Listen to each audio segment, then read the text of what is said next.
announcement from Benjamin C. Steele talking to you about wearing a mask. Not this one, but this one. With everything going on right now with this pandemic, you need to wear a mask. My mask is for your safety. Your mask is for mine. I don't care what your uncles, brothers, best friends, mailman's roommate from college put on social media. Chances are they didn't think it through, and there's a very better than average chance that they're an idiot. So when you go outside, you put on your little mask over your face, put the little straps around your ears, and we're all going to be a lot safer. This is a team.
Mercer, one half of the tag team champions.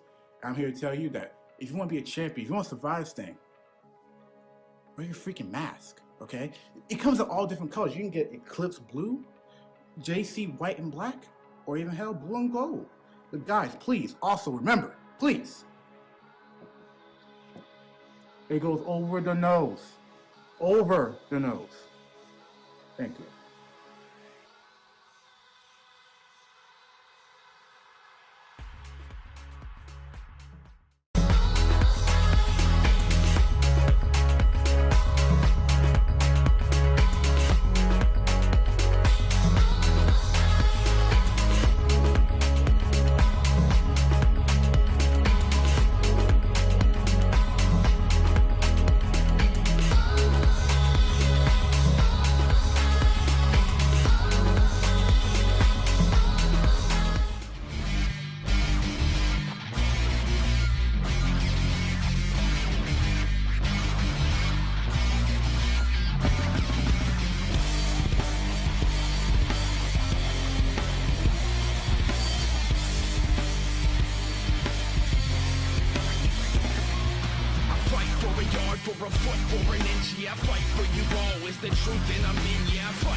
What's up? It's the Gigabyte Grizzly Brohemon, and this is a messed up time we live in, so I need you all to do me a favor. Wear your mask. Like this, not like this, or like this, or like this, like this. Wear your mask. It's for your safety and mine. Because if I see you without one, I'm gonna pump kick a mask onto your face. Got it?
Announcement from Benjamin C. Steele talking to you about wearing a mask. Not this one, but this one. With everything going on right now with this pandemic, you need to wear a mask. My mask is for your safety. Your mask is for mine. Now, I don't care what your uncles, brothers, best friends, mailman's roommate from college put on social media. Chances are they didn't think it through, and there's a very better than average chance that they're an idiot. So when you go outside, you put on your little mask over your face, put the little straps around your ears, and we're all going to be a lot safer. This is 18. Parental discretion is advised. This show is brought to you by IndieWrestling.us and IndieWrestling.network for your independent wrestling entertainment. Slice on Broadway, supporting Pittsburgh podcasting with the perfect pepperoni pizza. Just Pro Wrestling News Podcast. No filler, no pop-ups. Production services by Sidekick Media Services. And listeners like you, supporting us at patreon.com/Wrestling Mayhem Show. Just wait, just wait, just wait, just wait, just wait. Wait for the perfect time then attack. Don't give up what you want, take it back. Wait for the perfect... 2, 1. It is the Wrestling Mayhem Show, episode 780. Tuesdays we've been talking about professionalized wrestling and sometimes other geeky things like we will be doing tonight. I'm Mike Sorg at Sorgatron on the Twitter here on a rainy night in Pittsburgh, Pennsylvania at Sorgatron Media Studios. We have a lot of fun stuff planned for you guys tonight. We have, first of all, on the line, spanning multiple time zones actually tonight. First of all, we got the only Mayhemmer with a future endeavor letter from the WWE. Is Mad Mike. I just realized that I do this dancing thing at the beginning of every show. And I never cut to you until you get to it? Yeah, like when you're done it's Adam Cole does the same thing for every episode of Uno. Oh, there you go. So I'm officially the Adam Cole of WMS. Mad Mike, baby. Yeah, exactly. We're going to get sued. We're going to get sued real quick. Also back with us, geez, how do I usually introduce you? He's been a referee, manager. He's taken a bump or two. He has a lucha mask. Full. Your bump card is full. Currently your Spookmaster General. Spookmaster General. I'm a corporate sellout for Spirit Halloween now. There you go. Ronnie Starks is with us tonight. Hello, everyone. He heard we were going to talk about Dragon Ball. And I heard it, like, I felt it in my bones, and I couldn't talk about Dragon Ball today. And then asked who's on. I'm like, I'm on my way. Send me a link.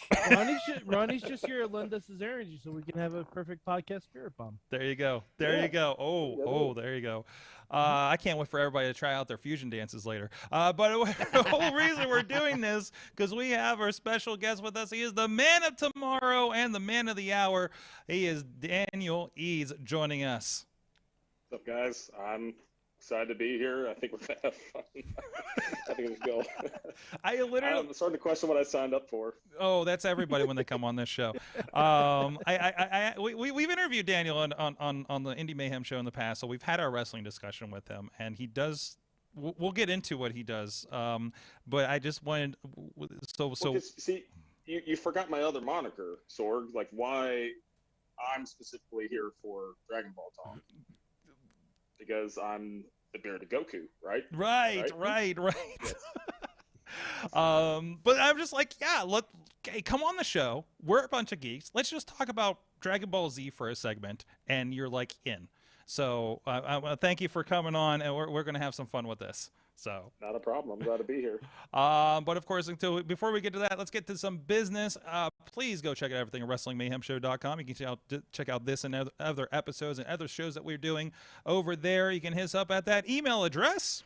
Good times. Good times at WrestlingMayhemShow.com. Starks, you're a little late there. Yeah, I was on mute and I started saying it. I was like, shit.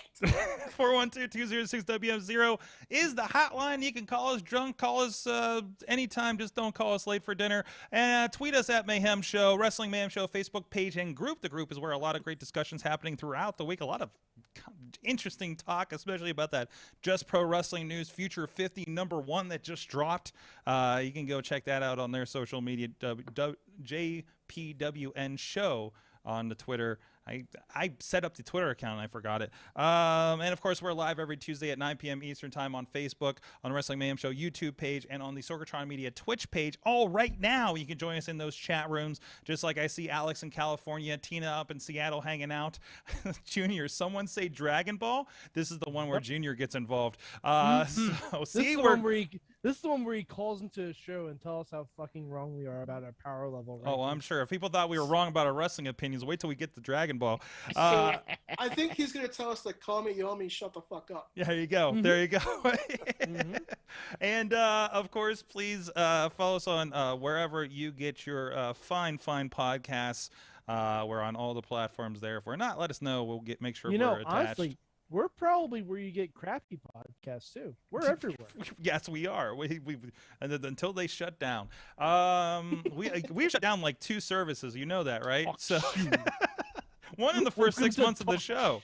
Talk shoe. Well, they're still around, sort of. I don't know. They might be limping out there. But anyways. Talk soup or talk shoe? Talk shoe. Listen. If TNA's still around, talk shoe still around. I love the world where I got to partially berate the CEO of a company for deleting my podcast back history, in person.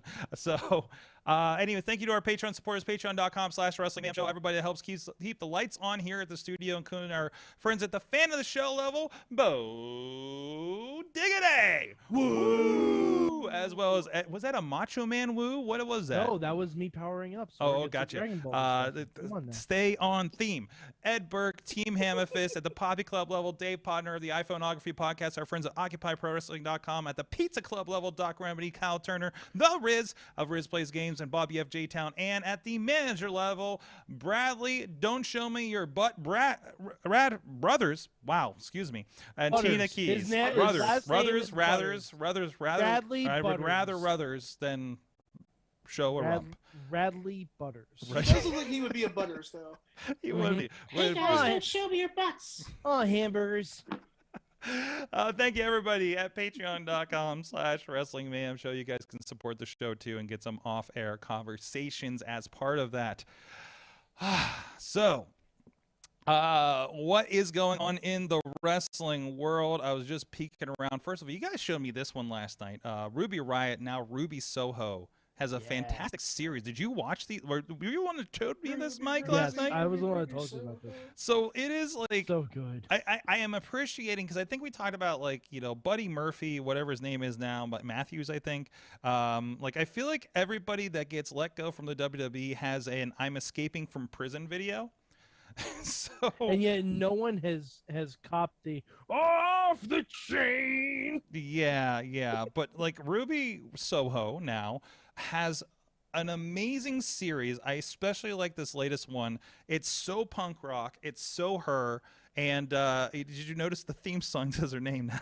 So well, I think that's a song. It's a song, but I think it's Rancid, right? Right, it's Rancid, but it's somebody covering it, saying her name instead of right. Yeah. So I believe I don't know. I don't know. Like I was actually looking because I want to look for this song because I want the song. Mm-hmm. The song is fucking boss. Mm-hmm. So I just want the song on my phone somehow. It's an awesome high profile thing. So I just appreciate anybody that lets go, like anybody that leaves and just like jumps right into like producing a video like this is pretty tremendous. And it's very well produced too. Well produced, nice little nods in here. There was a guy. The riot is over. The Right Is Over was on one of these. There was a Lovelace, her old name Heidi Lovelace, getting crossed off at one point there. So like it's really cool. It's really kind of like a music video kind of situation. So we're really appreciating that. So I mean she's got to be yeah, there's her old ID for the old moniker and everything. I absolutely love everything she's doing. I can't wait to see where she ends up. And she stole a car and she missed a train and so steal a car, not miss the train. Yes. So, but no, just appreciating that, and I'm hoping I don't know, somebody noticed because there's a, I think Tina had over on the group. There's a destination and then some blank spaces, and it is the right letters for Chicago. And there's some stuff happening in Chicago this weekend. Really? Yeah. Okay. Speculation, purely speculation. Somebody filled in the letters on that one. Hey, you know what? They have that Casino Battle Royal on the pre-show. Mm-hmm. If that's won by Ruby Soho, yes, and please give me that fucking match right there. Like just put it in my veins. Put it all in your veins. So, and I believe that match is on the buy-in, right? So that's actually be free to watch. Yes. So it's good to know. I watched the NWA pay-per-view and didn't know that there was a pre-show on YouTube. I actually found it like yesterday and started watching. I heard that pay-per-view was fantastic. It was a lot of fun. It was a lot of fun. We talked about it on last night's show, on the Monday show. So and Tina was also saying that Moxley started the trend with doing videos like that. He did, didn't he? Yeah, I think so. Yeah, I mean, you know, we haven't had a lot of releases that were before him. Well, so. you had that, and I'm not. And here's for everybody on with us visually, like this is just a blip at the end of the video. That has this destination situation. I mean, that could also be somebody filled it in. This is not what it looks like on the video here with Chicago filled in there. It could also be New York. It could be New York. NEWYORK. You know, any city that has 7 letters. Okay. We're gonna do the math. Yes, I'm thinking Hangman. Yes. Oh, actually, that's good. Hangman. I mean, in all honesty, I have a degree in mathematics, so I got your back on the math part. We're gonna figure this out, boys. Listen, you got mathematics. Mike's a scientist. We can work this out. We can work. Where were you doing math on a spear the other week? Oh yeah. Like was it? Legitimately, I am now a wrestling sports scientist. Yes, because you're trying to figure out the unofficially official. Yes. But you see, I mean, you know, right. my degree's right there. My degree, my master's in pro wrestling. Yes. You know, it happens. It happens. You know who it doesn't happen to? Jacob Edwin. Fuck that guy. Not a real professor. Not a real professor. Good wrestler. Happy for him. Happy he's a champion. No Limits champion last week. Yeah, by the way. absolutely. That's what I'm saying. Yeah. Happy he's a champion. Good for him. Good. Not a real professor. No. I remember my first championship. Do you? No, I don't really remember too much of anything. I don't.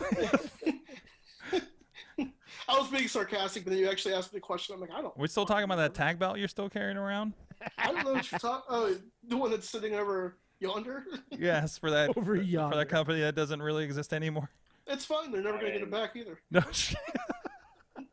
I mean, I thought you pulled a Casey Reeves and made your own championship belt and run around with it. So Oh my God. There's too many people creating their own championships Oh my right God. now, bro. So you remember that, don't Yeah, you? yeah. Wait. Okay, so Mike, you got.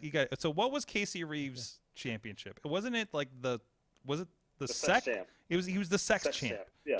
Yeah. He was the sex champ.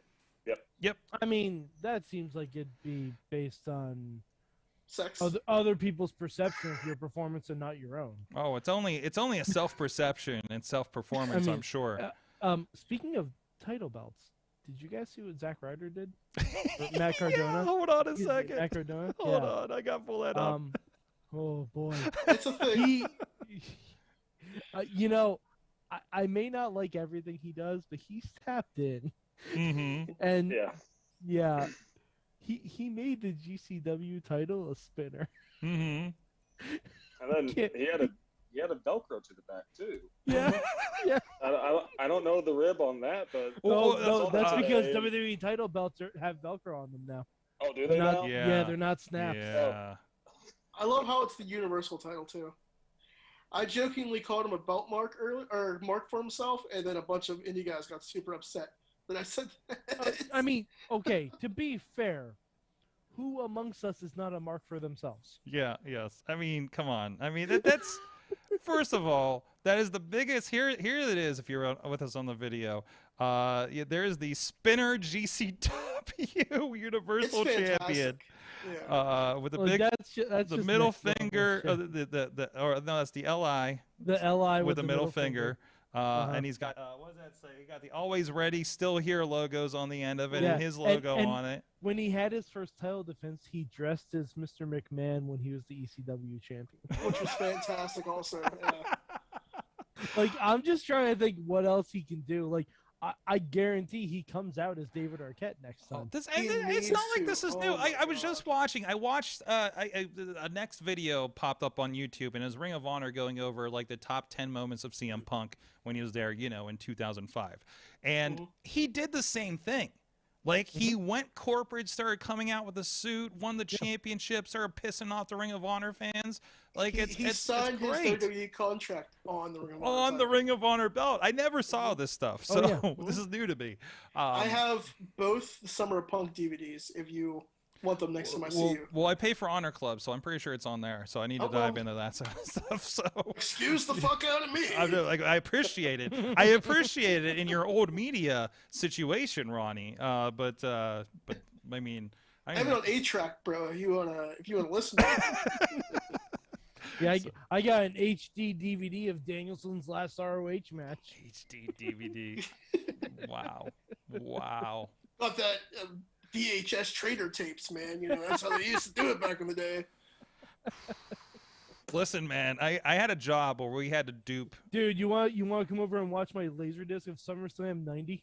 Goddamn right I do. Listen, you're triggering me because I did have a safety training job where we had to make hundreds of copies of VHS of our safety training footage. So because steel mills, I was still writing software for Windows 98 in 2010. So that should tell you what's going on there. Do you still have that video? Because I would like to watch that training video. The training? I think I have some footage around somewhere. There's a demo reel somewhere out there on one of these old dusty drives. But yeah, hey, one time we had a game show we made because we wanted to try and make it interesting, and that was a lot of production that nobody gave a crap about. So yeah, that was fun. Also, getting the actors to say mesothelioma, before there was a commercial about it every 10 minutes on television during Ring of Honor. Mesothelioma. Mesothelioma. Say that three times fast. We had to have him do it 3 times because we had no idea how to fucking say it. So,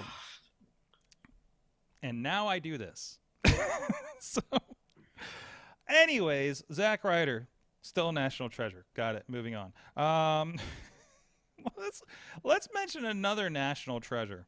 Kurt Angle had an interview with, I believe, Nick Hausman, who I know from Warrior Wrestling over at Wrestling Inc. And I thought this was interesting because he detailed he has been courted, of course, by AEW. Listen, if you think that everybody that isn't available hasn't had a phone call offer something from Nick Khan, not Nick Khan, Tony Khan. Nick Khan's the other guy.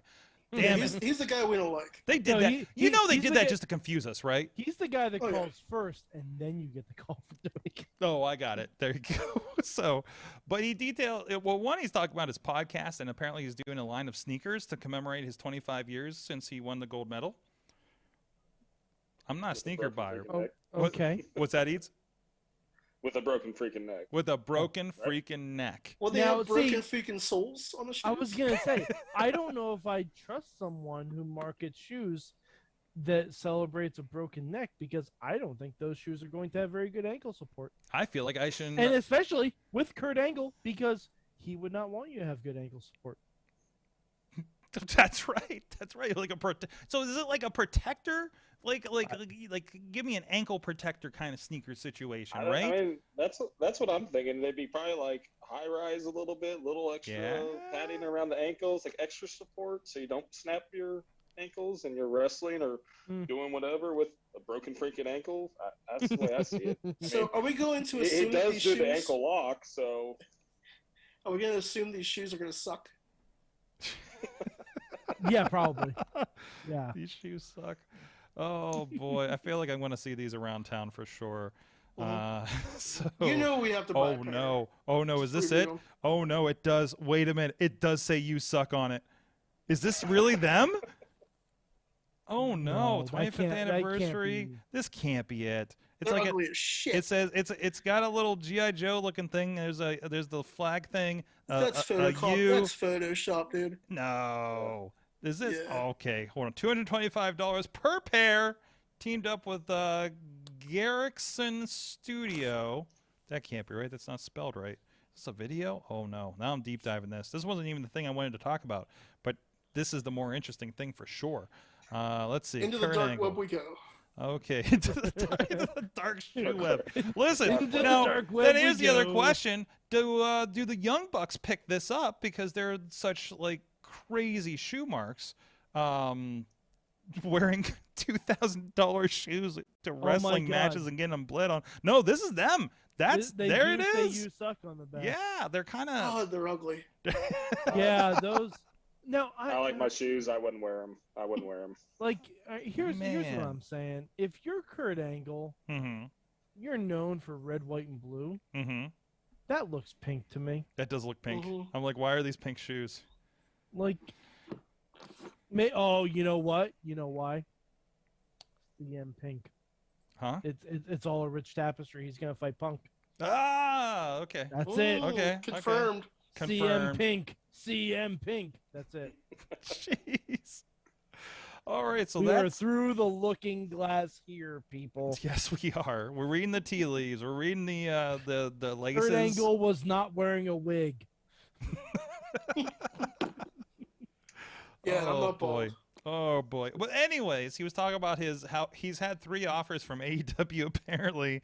I'm still floored he wasn't the labor of Jericho in Pittsburgh. Well, yeah, me too. Me too. Floored. Yeah. I have a feeling he might have been asked. And I guarantee. So according, if he wasn't asked, AEW isn't doing their fucking job properly. Well, according to this email, this interview that Nick had with him, he had the offer, and just him personally, he said it's not the time for him. He's doing other endeavors. He's working on a podcast in the shoes. That's apparently what's taking his time to want to get in AEW. But he was offered appearances, including multiple matches. A series of I think he said 3 matches on here. I'm trying to find the line again, and even just like an on-camera appearance, personality kind of situation. Probably like Jake Roberts and Mark Henry kind of have there as well. So they're just like Paul White. Just no H in his name. What are you doing? You put emphasis technically, on an H, man. Technically, there is an H in his name. It's just not at the beginning. So what? White? What? Oh, is that what we're doing? Is that what the bit is? Wheatthins. Jeez. So we're doing a Family Guy joke right now, huh? I'm pretty sure that's what's happening. Hey, to be fair, someone has to. They're not doing them. Are they still going? Is Family Guy still a thing? It's still a thing. Really? Apparently. Wow.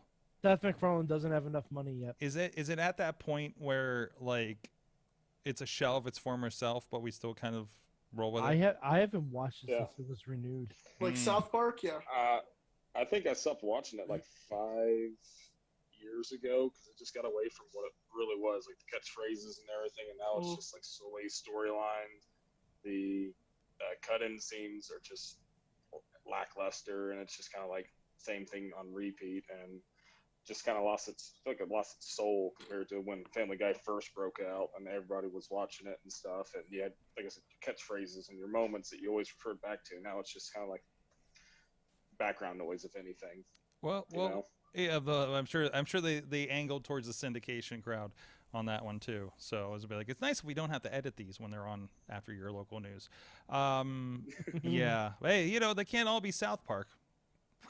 It's like they got an insane contract, but anyways, so yeah, Kurt Angle not going to AEW, or is he? Or is this a swerve and we'll see him in Chicago? Who the fuck knows? Yeah, honestly, AEW. The last thing AEW needs is more fucking people. They do have a lot of people. There was somebody put a poster up of these are all the people, all the big names in AEW that do not have a match at All In. All Out is not booked. Really? It's not really booked. Okay. Like, for as close as we are to the show, I feel like it's not really booked. Okay. How many matches do we have? Though, oh my god, I'm looking at the Wikipedia right now. There's 10 matches. And it feels like they've announced none of them. Wait. They've announced 6 of them. Yeah, they've announced about half. I mean, all right. Yeah, no, now that I'm reading them, I'm like, okay, yeah, they've announced all of these. Well, except for one of them, which I didn't... Moxley is going up against Kojima? Yeah, that was announced. Yeah, there was a promo and everything on that. Okay. So. I kind of missed part of Dynamite this week, so... Didn't he? And he had Kojima already, didn't he? No, they never wrestled in Japan. No. I thought he came over and was on. Like, no, I thought you're thinking Yuji Nagata. Oh, okay. Sorry. Yeah. Kojima was on Impact. Yes. I don't know. You need Matt's big board to figure out. All right, Matt Carlin's. Okay, yeah. We haven't seen the Forbidden Board for a while. I assume it is actually engulfed the Carlin's household. Yeah, pretty much. It's just like just where they live. It's a wall. It's a wall on the Just Pro Wrestling News podcast cave. I just want Kenta versus CM Punk. Give it to me now. Honestly, the main match I'm excited for All Out, Miro versus Eddie Kingston. Yeah. Oh boy. Yeah. Oh boy. It's gonna be a banger. If you told me if you told me a year and a half ago we'd see Rusev versus Eddie Kingston, I'd be like, you're full of shit. All right, I got one more thing. Why are you mentioning that? Because I'm looking at some of these and I was reminded. So, have you guys had a chance to see the Ric Flair? I'm not going to call it a promo from NWA on Sunday night. I just saw screenshots. It was very strange, but refreshing to a certain point. Just be standing in a ring with NWA logos everywhere and talking about how he loves Vince McMahon. Yep. So I heard and about Hunter, it. I didn't watch it, but I heard about it. And Shawn and it was just, and he just kept going and all NWA legends. All yes, but he made the point because he named all these people like Taker and all these guys, and he says, you know what? They all grew up on NWA, so it came together for the most part. So, but no, it was a good speech and everything. Although he kept talking about Manny, and I'm like, who the hell's Manny? And they're like, oh, that's Andrade. I'm like, I don't know his name. So, you mentioned Charlotte and everything too. I appreciated it. I thought it was pretty cool. So,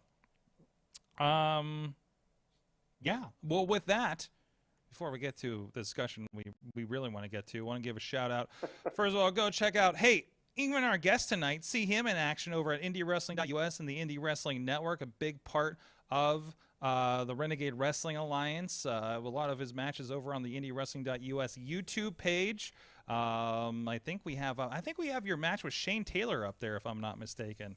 You should. That was an epic one. I think it is on the YouTube page, free to watch. Or you can. Was Go that? ahead. Yeah, go ahead. I was just gonna say that's hands down like one of my favorite matches, and it's not even because Shane Taylor. I mean, this is before like Shane Taylor like really blew up where he is now with Ring of Honor, but just all around, that was one of my like standout matches for my now 9-year career. And then you should have my match with Bill Collier on there as well. Oh, absolutely. Yeah, I think one with Bill Collier, and there's also a 3-way that involves J-Rock as well, right? So we actually just did some special re-premieres of those last shows before COVID over on the YouTube page, now on the members only thing over there. So if you like your YouTube, we do have we're trying something new over there for people that live in the YouTube world with the members only. A lot of the RWA, Rise Wrestling, Prospect Pro Wrestling is going to be a part of that too. And of course, you can also see Daniel Eads as part of Pro Wrestling Conquest in that back catalog over there, indiewrestling.us VOD. So go check that out. And of course, if you're interested in Pro Wrestling Conquest, we are starting our pay-per-view system, indiewrestling.live. You can check out Book More Tag Team Matches, You Cowards. I think I got all the words in there because I kept saying I kept missing the U when I was typing it out. So I'm trying to get better with that. So we have this down by the time we go live next Friday, September 10th. Now, Daniel, you're not a part of that show next week. Because last I knew, you don't have a tag team, but it's definitely something exciting. I know that promotion has been it's been a hot one for you over there. Yeah, I mean, they contacted me kind of on a whim because I know a bunch of the guys there, like Brian Edmonds and some of the other guys are from Pennsylvania, so they know me from either RWA or Revenge Pro. A lot of IWC guys from there, and I mean. I can't remember how long Pro Wrestling Conquest has been around, but since I've started, it's just gotten ridiculously good. Like, I'm beyond proud to work for them. I feel lucky and fortunate to work for them because, I mean, compared to most of the guys they book, I'm a nobody. And I'll admit that I'm the nobody in the group. So I'm thankful, beyond blessed, that I get to be a part of what's happening in the magic they're making and to be a part of the growth that's Pro Wrestling Conquest. I mean, at the rate they're going, when I see them and I'm at the shows and everything, and you listen to the crowd, you watch the stuff that's happening, this is the kind of company that could turn into, like a Midwest pro wrestling gorilla or something, just with the styles of matching they book, the wrestlers that they book. I mean, you want a high impact action, you got it. You want crazy flips and dives and stuff, you got it. You want 2 guys throwing a cowbell back and forth, yelling yes and no, and the crowd going crazy, you got it. I mean, it's ridiculous. I mean, hell, just so many of us, like athletes, per se, I'm not dogging anybody, but all of us guys like to do the crazy, cool stuff, moves and stuff. We did everything we could at the last show in your housing, and we were all joking watching Jock Sampson versus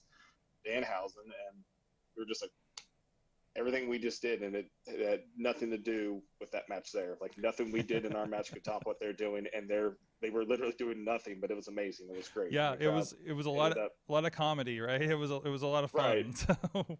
But it was perfect for what it was, and that's the thing about pro wrestling is, especially Pro Wrestling Conquest. Everybody has their taste on it, and I've always in my head thought this, like, same thing with anime.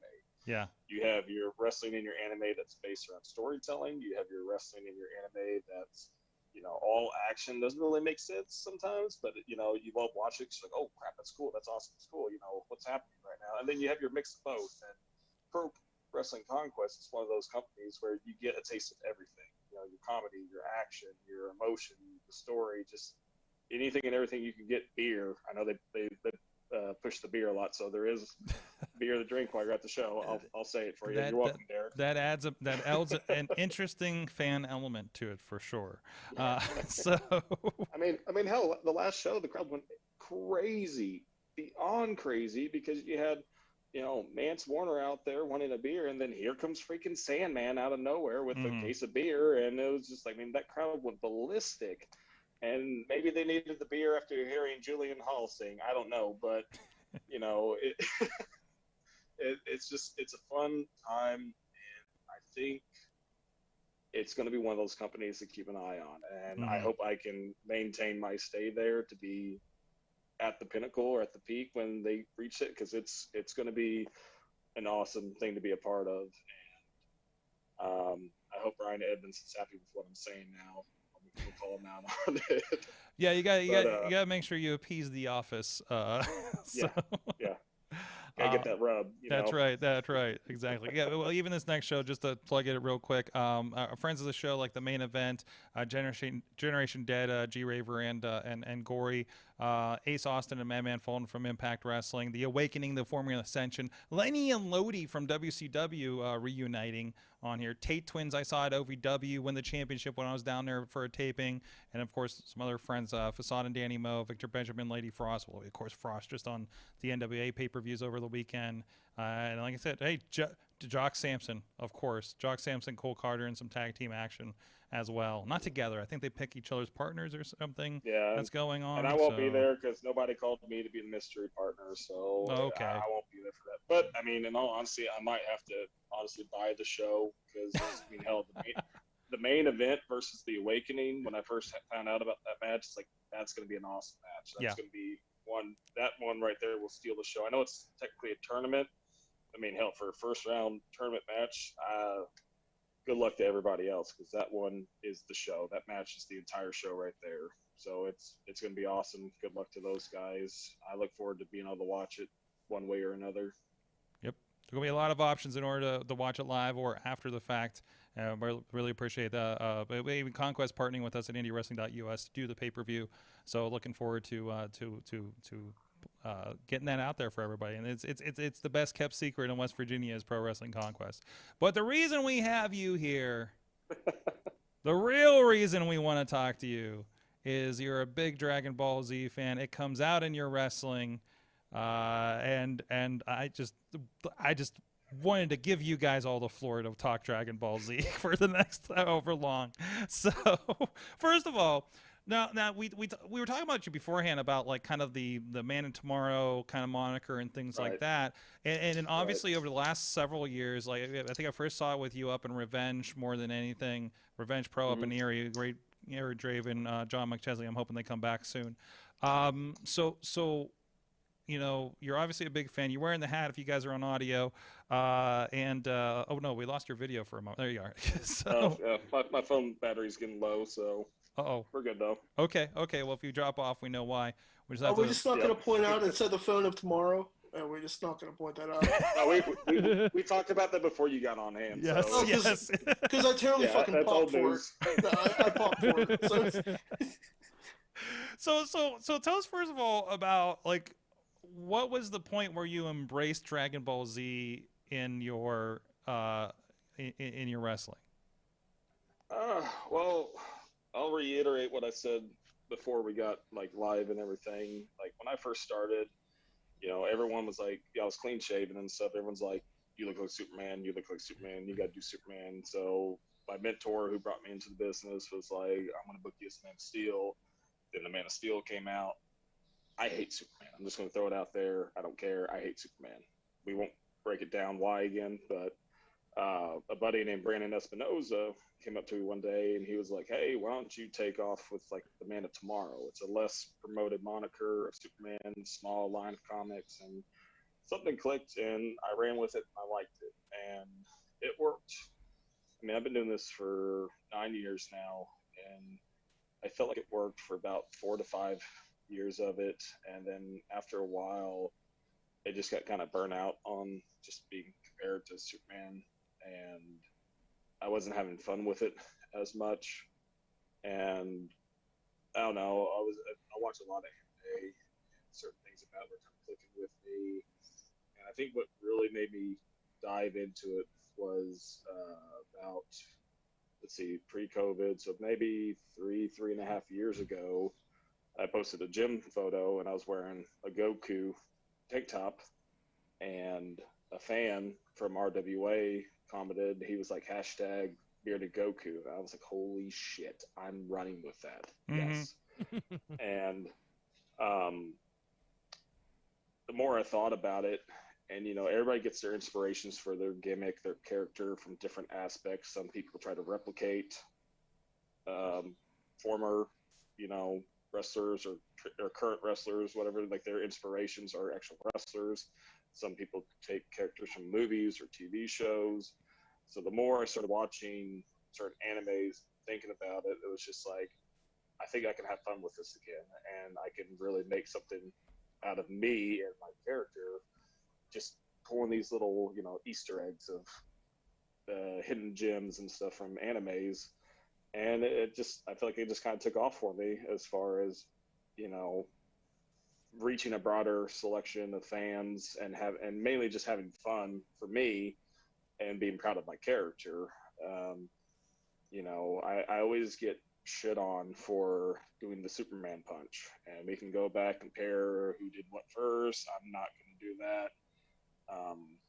But I always got called, a thief, or I'm just a Roman Reigns wannabe, essentially. That was a move in MMA before Roman Reigns. Exactly. Did it. Like that's where it came up with that name. Like that was, I was doing that in UFC games when I had my Xbox 360. Like, right, and I started doing that move because one of my trainers was Tony Kozina, who trained, with Davey Richards, Kyle O'Reilly. He's done a lot of things with Ring of Honor. He's doing stuff with New Japan now. He's in New Zealand with the Follow Dojo. And I trained with him for 6 to 8 months. We had, personalized storyline at a company that he was spending that time solely on working with me with character, personality, this and that. And he was like, why don't you start doing the Superman punch? Your gimmick's Superman, start doing the Superman punch. And fast forward a couple months, I'm working just outside of St. Louis, and there's a lot of mixed emotions about me doing that. And the guy actually wrote an article, and he's like, look, the dude looks like Superman, and it's an MMA move. He didn't steal it from anybody. It just makes sense. It goes hand in hand. So with my character now, if, they have commentating and stuff, I tell them, hey, don't call it the Superman punch, call it the Proud Fist. Because one of my favorite animes growing up was S. Cryed. And the main character, he did a big knockout punch and everything, and his final form of it was called the Proud Fist. I'm like, okay, cool. I'm going to run with that. And even though Doc at RWA can never get it right, it's just two simple words. He can never get it right. It's either the Proud Punch or the Pride Fist or the Pride Punch. It just clicked. And so what I'm doing with my gimmick now is, like, I'm taking certain things and I'm incorporating anime references with it. Like, I do an elevated roll the dice or the crossroads, and I'm holding the guy in a dragon sleeper, so I call it the Shinron Buster. And one of my favorite, you like that, don't you? I'm just sitting here playing with my set of, and I'm like, yeah, okay, that's pretty good. Although if he can't figure out, Pride Fist, you could always call it the Dragon Punch. Yeah, that's true. Or was it Dragon Punch? I think it called it the Dragon Fist, wasn't it? Dragon Fist, excuse me. Yes. Yeah. Yeah. I thought about that, but just I like having my little Easter eggs here and there. Tony Kozina was the one who suggested I do a Rainmaker, and there's an amazing anime out that it's stupid that it's not being produced right now, but it's called Black Clover, and one of his big moves is called the Black Meteorite. So I dubbed my Rainmaker the Black Meteorite, and just doing small things like that, it's fun for me again. And that's kind of what I'm trying to do, is be like a living anime character, whether I'm a good guy, a bad guy, my personality and how I do things and stuff. It just makes sense. I do strike combinations now that I base off Monkey D. Luffy from One Piece.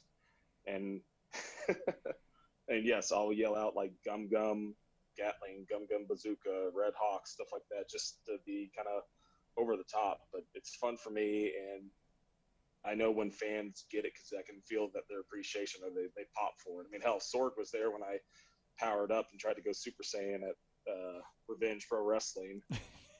And I remember after doing that, I think you had to cut away from someone else. I'm pretty sure you were laughing pretty hard as I was doing that, and the camera was shaking or something. I'm surprised It it was was. shaking the camera. It was. He starts busting it out. I'm like, oh, this is so good. But, you know, the camera shaking probably helped the effect. Yeah, Right. yeah. Just the whole arena was, just trembling and shaking around me. And Have you ever tried to get the fans to lend you their energy? I have, yes. It's amazing. This summer, I was in a triple threat match, and we did the tower spot in the corner, and of course I was on the bottom to do the power slam or the power bomb. And right before I did it, I smacked the guy's back, and I stood back, and I put my hands in the air. I was like, Illinois, give me your strength. I can't remember the city off the top of my head, but I said the city, and it said, give me your strength. And the crowd popped, and they put their hands up, and I was like, yes, we got this. Nice. Nice. That's amazing. A real life spirit bomb. Yeah.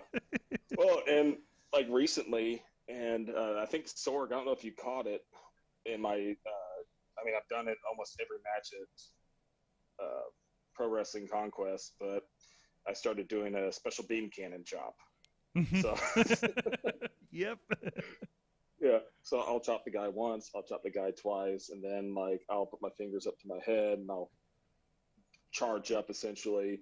And the guy will try to swing throw a bunch of punches and swing at me and stuff. Hell, Jake something tried to duck it, and I smacked him in the back, and then I let out a big chop on him. And it's just simple things like that to where I can pop the crowd, cool, but regardless, I'm having fun with it. It's some of the things are silly, but I honestly don't care. I'm having fun. Even the last Conquest, you had Calvin Tankman, which tremendous match, tremendous talent, and you did the build up, chopped him. No reaction, and you're just like, I didn't charge up long enough, or I needed 30 minutes or something. So. No, that was at Revenge Pro, because I think I said something like that there. Yeah, I was like, yeah, I think you did that there too. Yeah. Yeah, so. But yeah, Revenge Pro. That's when I knew, okay, I really got to run with this, because one random fan was like, "Go Super Saiyan," and I just walked away from John McChesney. I looked at him like, "Hey, man, I need 3 30-minute episodes to pull that off." And then you heard the lady, I got a 20-minute time limit, so that's not happening tonight. and then of course, John. It could have happened quicker if someone murdered your best friend. Well, that's true too. Yeah, but I don't have a short bald friend right now. What? But I do want to see if Aaron Draven Ronnie, I was waiting. You do now. Wait, how about this? Ronnie, the next Revenge Pro show, which I think might actually happen in November, I'll have a bag of some sensu beans, and when I give you the signal, you just run out and chuck the bag at me, and then I'll eat a sensu bean, in which they actually sell now, and I'll just squash the guy. How about that? You just want me to scream, Goku! Oh, well, God. you tried to help me. My opponent will kill you. Sure. And then I'll just yell, "Crab!" It's up in my lungs, and then we'll go from there. Perfect. Ronnie, you'll take another bump for that, right? I love everything. I'll take a bump this. for that. I'll die for you, buddy. I love everything about this.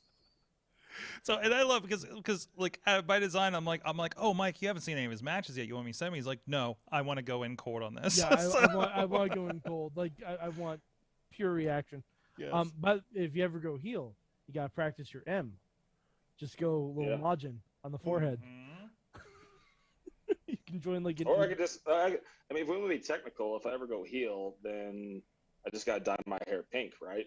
That's very true. It's very, very true. So, or just get a really dark tan and call myself the bearded. What was his name? Tuttles. What was his brother's name? Turles. Yeah. Yeah. Yeah, you come out with a big old dragon fruit and you take a bite of it before each match. I'm surprised no one's done Raku on you.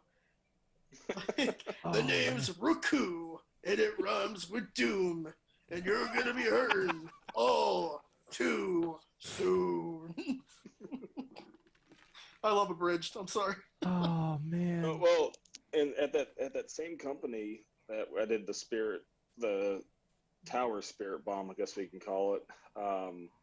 It was actually a tag match. And I was tagging with Brandon Espinoza, and he was actually, knowing that we were in a tag team together, he actually wore Vegeta, like singlet, trunks, had the he's got these custom white boots with gold tips and stuff, and I mean, it was so dumb, but the people that got the reference were just eating it up and going crazy. That's awesome. Did you guys try a fuse? Oh yeah, we actually, that's what I meant to say. Yeah, we did the fusion dance like as they were announcing us as a tag team and stuff.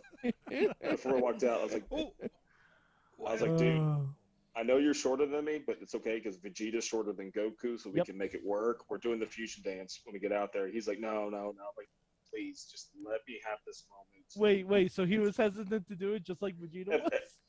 Yeah. I was like, dude, it's gonna be awesome. Just it's pro wrestling. It's awesome. Let's just go with it. I would do my Vegeta impression right now, but I haven't done it in a while, and my throat gets really sore when I do it, so I'm not going to do it. But that sounds amazing. Yeah, plus you have to be at your ready to do your Vince McMahon impression because it's inevitable. Yeah, absolutely. My power level is not nearly over 9,000 right now. No, exactly. I was just thinking, the Bar, didn't they do a fusion dance when they came out? Mm-hmm. Yes, yeah. Of sorts. Yeah. Yeah. Oh, they just did the final pose of it. Yeah. Just a quick thing. So, yeah. But it was a nice nod. You Well, know. and of course, New Day. New Day, Came out in complete Saiyan gear. Yes. I mean, hell yeah, they came out of a ginormous box of bootios wearing Saiyan armor, and I mean, it wasn't the best looking armor, but I didn't care. I popped for it. I was like, that's awesome. I mean, Xavier always does crazy things with his hair, and he had his hair all spiked up like Goku's and stuff. And I don't know if the rest of the guys are as big of Dragon Ball fans as him, but he was having the time of his life at least. Okay, so the New Day podcast, they had a TV show tournament that lasted over the course of 2 episodes of their podcast. Dragon Ball Z ended up being named their favorite TV show of all time. As a whole of the group. As a collective. All right. Wow. Yes. Well, then I stand corrected. So. Mm-hmm.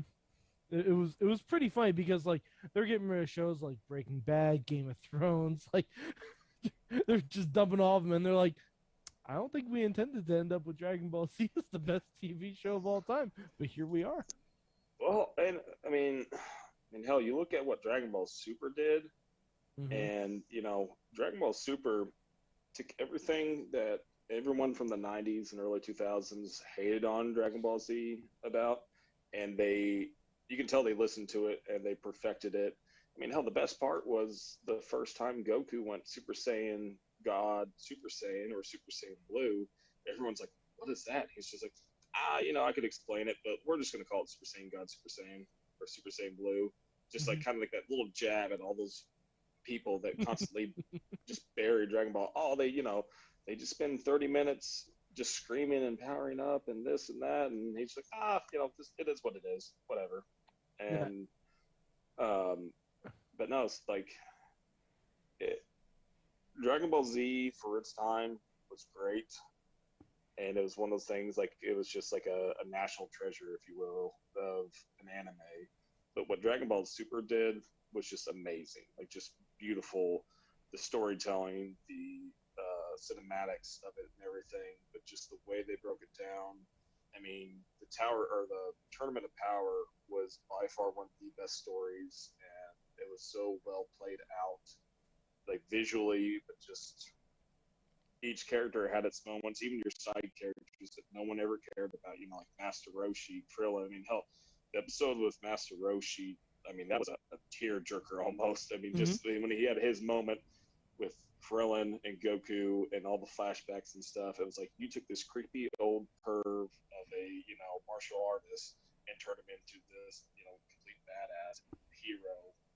It was just, I was proud to be a Dragon Ball fan watching that arc. Yeah, it's like they brought him back to his roots almost. Right. Like he almost went full Jackie Chan again, which was great. Right, but just the way they told the story, they didn't drag anything out like they did in the original series that everyone, harps on and stuff. They just got to the point. I mean, still, you can knock it for like, they say, hey, there's 2 minutes left in the tournament, what's going to happen? And then you have 10, 12 more episodes of 30 minutes, and there's a lot of talking that lasts longer than 2 minutes, but that's anime. But when you break it down compared to what it originally was and what GT was, they just knocked it out of the park, and it was just so beautifully done that, I mean, hell, I've watched Super, I mean, probably 5 times, and I laugh because I actually saw a meme earlier about people dogging on One Piece, but they've watched Naruto and Dragon Ball Z 5 times. It's like, well, One Piece puts Dragon Ball Z powering up the shame with the way they drag things out. So are you not a GT guy then? When I was a kid, like, I liked it because it was different and stuff. I'm not going to harp on it like a lot of people do. I mean, it was still cool, different, but that was probably the one, I think I've watched it like 2 times through, but it's one of those ones, like, I just don't have any desire to go back and watch it. Like, I didn't hate on it, but it wasn't like my cup of tea per se. I'm glad they made it canon, essentially. And then what they've done with Dragon Ball Super, going off of the Boo saga and everything, it just smashed it, and there's just no comparison when you go from GT to Super as a post Boo arc, there's just no comparison. So I think they had a different producer or writer for GT compared to Super. So that dude was definitely on his aim. Yeah, it wasn't Toriyama. And for those who don't know, like, the uninitiated, they're still hanging with us in this Dragon Ball conversation. I did watch, so I'm somebody who Dragon Ball Z was just always on because, like, the Art Institute, it was on every, like, they had Cartoon Network Toonami, like so I know most of it through that, especially the later Majin Buu era. A little bit of the original series I've seen, but I did see the entirety of GT, and GT was like, we were shot to the future a little bit. Goku got turned into a kid for some reason, and there was a lot of stuff in space. Mm-hmm. Was that basically sums it up from my recollection, right? Basically, what happened was there was another group of Dragon Balls. Another group of Dragon Balls. Only they were the Black Star Dragon Balls. Right. That was created by King Piccolo before he split off. Yes. And they were more powerful Dragon Balls. And so Emperor Pilaf was going to make a wish on them. And Goku interfered. And he's like, Pilaf said, "Oh, I wish you were a kid again." Just speaking Throwing out of that turn. out there, yeah. Just speaking out of turn. And everyone was like, "Your wish has been granted." And then Goku turned into a kid, and the Black Star Dragon Balls went off to all the corners of the universe. So that's why they were in space the whole time. Yes. And then apparently each Dragon Ball had a dragon that, I don't know, they were like sealed away or something. Yeah, because the Dragon Balls got cracked from overuse. Right. And then you had the Omega Shenron that could absorb all the Black Star Dragon Balls and become some, ginormous badass. And it was just weird transformation. Like, all of his horns just became like ginormous on his back and stuff, and it wasn't really much of a change, but it's just like the premise of it compared to now, like, okay, we have to somehow grow our tails back and stare at the moon and power up to become Super Saiyan 4, which you gotta get some blunts waves going. Yeah, and you like, Goku all of a sudden is an adult again. Like, he can go Super Saiyan 1, 2, and 3 as a kid, then he turns Super Saiyan 4, he's an adult again. 3/4 of his body's covered in red ape hair, and he's got some red eyeshadow and stuff. It just, I mean, back then it was just like, man, that's kind of cool. And then you think of it as you get older, it's like, that was kind of lame. Like, what was the whole premise of that? And then you see it now, and it's like, okay, this is a little bit more believable, a little less hokey. I mean, yeah. A guy's hair can only change so many colors, I guess, but at least it's... I am noticing, so I've never seen Super, but Super is, the dub is available on Hulu. If you happen to have Hulu, if you got one of your Disney Plus packs. 131 episodes. Oh, yeah. And these titles are long. And the titles, don't read the titles because they will give away what happens in every episode. Yeah. Are you kidding me? Yes.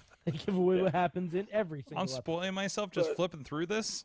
Yeah, stop that. I mean, you won't understand it until you watch it, but they'll say like Vegeta's last stand, like, oh, I wonder what's happening this episode.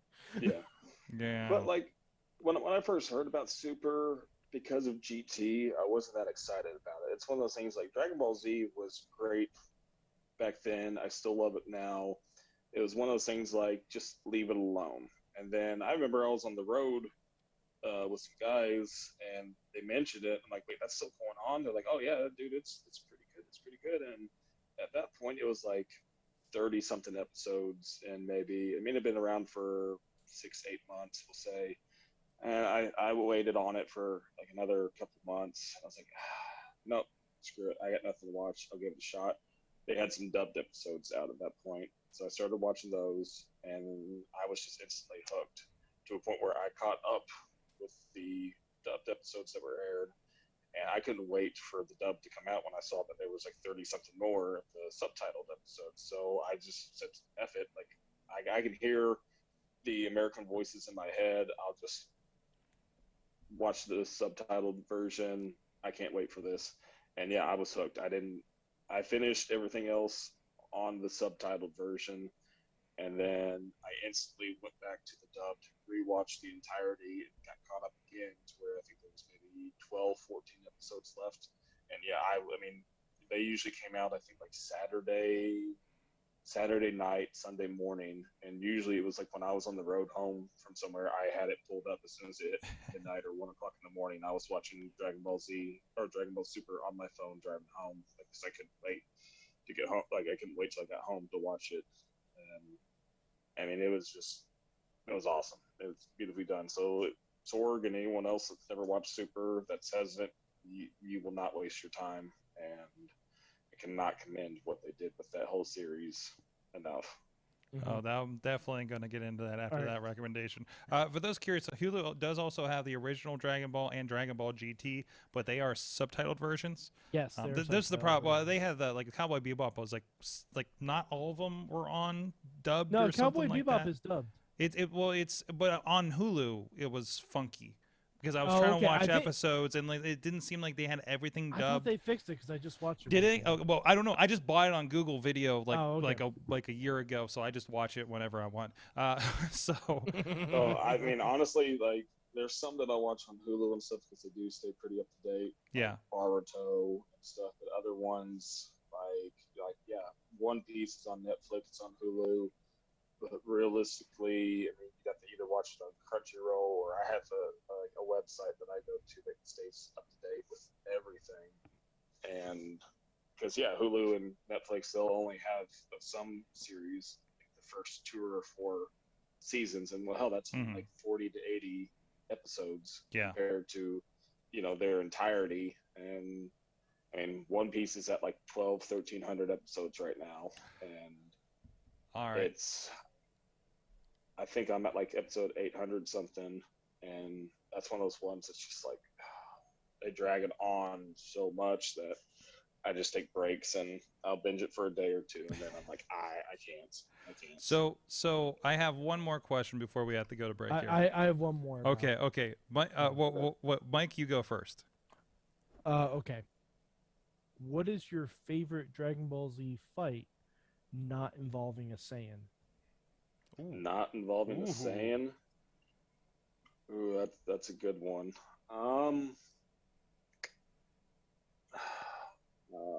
You're really making me think and like rewatch the entirety. Yeah, I mean, especially because I haven't thought about this since Super came out, so my answer might change now that I think about Super and stuff. But most of those had Saiyans involved, so yeah, I'm trying to think. Because a lot of the scenes from like Super that I remember involve Saiyans and stuff, but there's not that many scenes with non-Saiyans fighting. As far as like Krillin didn't have that many shining moments. Piccolo had some during the Tournament of Power. But honestly, I would have to probably say there were some moments with Android 17 and even Frieza during the Tournament of Power. I mean, can I say, like, I'm going to say probably the final battle, even though Goku's a part of it, but they gave Android 17 and Frieza their due fighting Jiren, and that's one of those scenes that really stuck out to me, just because like the storyline of those being two of Goku's worst enemies and stuff, and the animation of it was awesome. Because outside of that, I mean, favorite Saiyan fights, I mean, hell, what was her name? Kefla, after they fused. That scene with Goku tapping into Ultra Instinct's one of the best scenes ever. Yeah. I mean, hell, he was charging up a Kamehameha while riding on his hands in the Kamehameha ball on those beams and stuff like that. I mean, hell, I want to do a back roll off someone and hit a Kamehameha after watching that. You know, it's they gave so many awesome scenes that I can't think of any Piccolo fight scenes that stood out to me. I can't think of any Krillin ones that really stood out to me. I'm sad that you haven't brought up Hercule. Hey, you know what? I mean, my go-to has always been 17 versus Piccolo from the Android saga. That's always been my go-to. But I loved his fight with. I love 17's fight with Ribrianne. Yeah, that was pretty cool. Where he did like the barrier going, like that barrier just. Boy, when they came up with that idea, they're like, "Oh, we're gonna use this everywhere."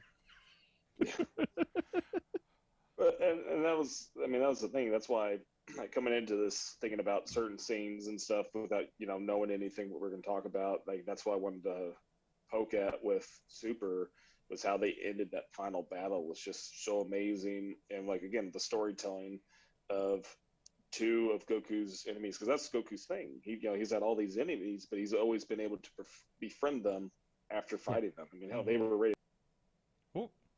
Uh-oh. I think his phone died. I think his phone died. Because he knew. Oh, no. Next time on Dragon Ball Z. Okay, well, hopefully we can get him back. That you know what? That's probably perfect, because my question was going to be Dragon Ball Evolution? Oh, boy. Dragon Ball Evolution. Yeah. Oh, Sorg. Well, I started with Super, and then I watched Abridged, and then I watched Dragon Ball Z. Yeah. Oh, geez. Wow, so you really... Oh, boy, you went all over the place. Wow. I did. Because, like, I started watching Super. I'm like, this is fucking awesome. I didn't go back and watch it. But then I found Dragon Ball, not the dubbed version.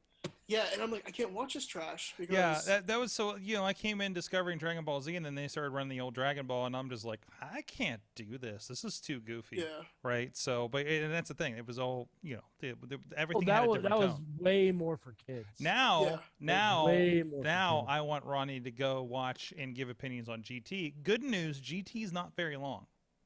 I will start watching GT tonight. All right. I mean, live tweet this Ronnie's shit. GT Live updates tweet this shit. I'll live tweet it, yeah. Ronnie's GT updates are going to give me fucking life. Because you think I'm just going to shit on it the entire time?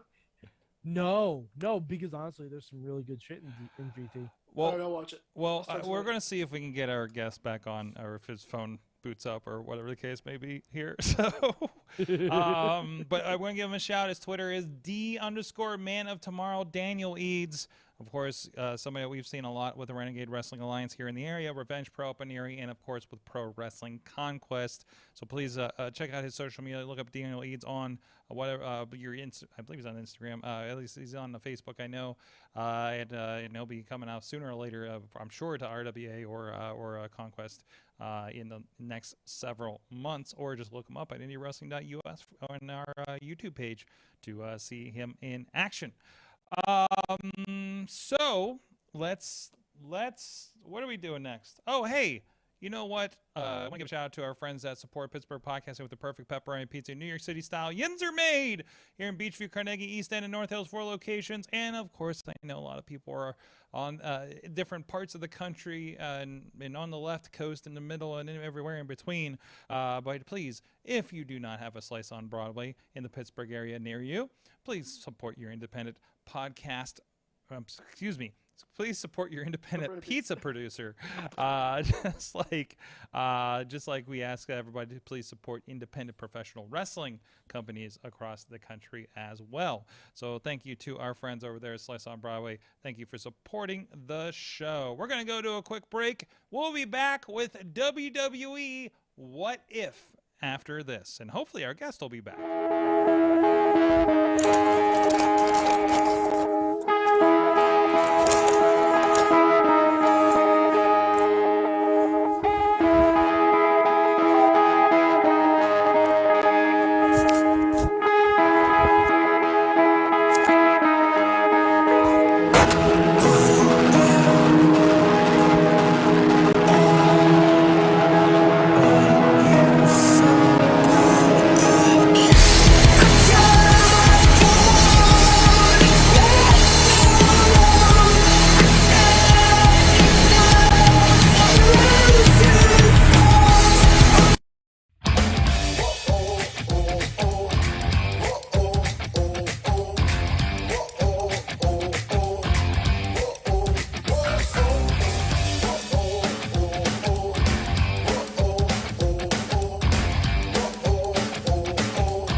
What's up? It's the Gigabyte Grizzly Brohema, and this is a messed up time we live in, so I need you all to do me a favor. Wear your mask. Like this, not like this, or like this, or like this, like this. Wear your mask. It's for your safety and mine. Because if I see you without one, I'm going to pump kick a mask onto your face. Got it?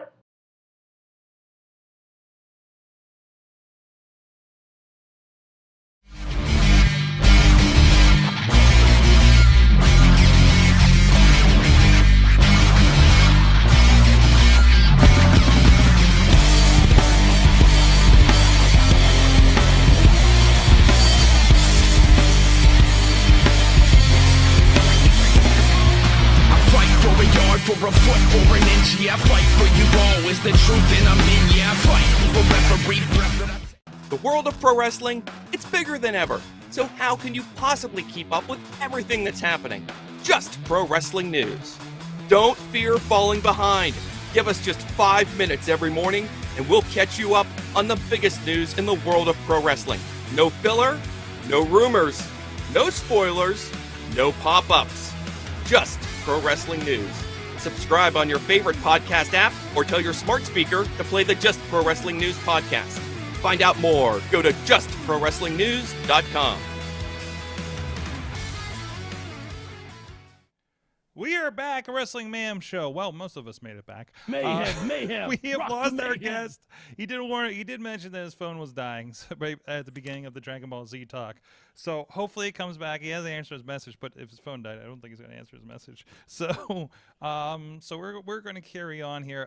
Thank you again, Daniel Eads, for coming on and having exactly the conversation I wanted to have. By the way, I didn't get to mention this to him. He needs to change. He needs to add a middle name to his ring name so he can be Daniel Ball Eads. Daniel Ball Eads. He's back. He's back. Daniel. Well, now you can tell him yourself. There we go. There you go. Yeah. Is he? Sorry. It's all good. That's all right. Technology. Mike had an idea for you that that he wanted to share. You need to add the word ball to your middle name for your ring name, so you can be Daniel Ball Eads. Oh, I actually want to get a shirt made eventually when I have the extra funds for that, and have it like in the Dragon. With the Dragon Ball separating it, and my buddy Phil Early has a dude that does like anime style designs and stuff, and nice. He said eventually he's going to convince him to do like a Dragon Ball Z style Daniel Eads for said kind of shirt, but hell, we can just put a little parentheses with ball, but I'm sure there's some guys that will try to bust my balls about that, or bust my Dragon Balls, you know. exactly. So it's a good thing you ducked that, because I was just going to ask you about Dragon Ball Evolution. We don't talk about that. We don't talk about that one? No. Sorg, no, okay. Sorg, that movie came out on my birthday. Well, you know how excited okay. I took off from work. Yes. On my birthday and went to the mall by myself to watch this movie because I was like, Hollywood has given me a birthday present, and really, right? Well, like I remember one of my like best friends in high school. He was a huge like movie buff. Like he wanted to get into like producing, directing, that kind of stuff. So, like I remember, going off what we talked about earlier, I'm a huge Iron Man fan, and this is when MySpace was still around. He had posted the very first reveal poster for Iron Man. I was like, holy shit, like that's awesome. I can't wait. I skipped school to go see that movie. Like he was part of the yearbook committee. So he came in last class of the day. He was all like, I need to, see him right there. We're going to talk to Daniel about some swimming stuff. And the teacher's kind of looking back and forth. He's like, all right, whatever. We both beelined to my locker, got my bag. We ran to my car, and we went and saw the first airing in New Albany of Iron Man that day. Worth it. As soon as he showed me the design for Piccolo from Dragon Ball Evolution, I was like, nah, I'm not watching that. I mean, the fact that they had Spike from Buffy starring as Piccolo, nothing. He's more of a Vegeta. I'm sorry. I'm sorry. It's even that. Well, I did get Batman versus Superman on my birthday, so also. But okay, that has elements in it that are good. It reflected, yes. That has elements in it that are hated, good. but it was still like, don't ooh, like what are we those doing? Movies, Yeah. But like the only, God, I'm trying to think of a positive thing about Dragon Ball Evolution. There was nothing about it. There was nothing positive about it. I mean, Charlie on Fat is Roshi is great. Yeah, I mean, I only watched it one time. I remember I watched it when I was in college, my freshman year, and like all my roommates were doing their own thing. I just happened to be done with everything, and I was trying to find something to watch. Like, okay, it's on. Why not? And I just remembered watching it. Like, what the fuck did they do to this show? Like, nothing makes sense. I mean, the whole pretense of Goku and going to school, going to school, and like the gi he wore at the end of it, and I just remember this god awful looking ape creature that they made for him at the end. And that the Kamehameha wave was more of like a wind thing. It was almost like it was airbending. It was airbending. Yeah, it was like a combination of airbending and like a Rasengan from Naruto, and it's just so bad. I mean, I'm sorry. I will say though, the one positive thing, Emmy Rossum killed it as Bulma. She killed it as Bulma. Like that was. But when did Bulma? When did she ride around in leather on a original Dragon Ball. Yamaha? Original Dragon Ball, she definitely did. Well, yeah, but did she have submachine guns and stuff with her? And wasn't she like some kind of assassin or something in Dragon Ball Revolution? I think they kind of combined Bulma and Launch. Yeah. Like, which, okay, fine, I get that, but she was pretty good as Bulma. She was pretty good. At least I'm watching the trailer and realizing, oh, this is a Disney movie now. So look for it on Disney Plus sooner or later. No, that would be on Disney minus. Yeah. Oh, okay. Yeah. Okay. It would be Yeah, on Disney minus. Disney negative. I'm sorry I brought it up. Also, I've never seen this shit. I'm realizing I never saw this movie, but I did see the Chun-Li movie. Oh, Sorg, let's do a live stream of it. Let's do a We'll live. have to do watch. that. I don't know. I have to rent it apparently. I'm down to drink heavily and watch that terrible movie. Oh, if I can find it on sale for cheap, maybe I'll snag it. But it's not on any streaming services right now, unfortunately. I just never brought myself to it because I'm just like, I don't think this is going to be a good time. So 15% on Rotten Tomatoes. 15. That's objectively too high. Yeah, that's being generous right there. I mean, well, it's just I'm not paying $3.99 for that movie, guys. I'm sorry. Nope. Well, I remember watching. I got into Shameless, and I was like, "Where do I know that guy from? Where do I know him from?" And then instantly it clicked. I'm like, "Oh, that's the guy that ruined Dragon Ball Z for me." Yeah. Oh. We call him Noku. All right, let's bring this around a little bit and get something hopefully a little more interesting. Dan, we're getting a little bit of feedback. I don't know if you just need to turn your headphones down a little bit or something. Sometimes that helps. So,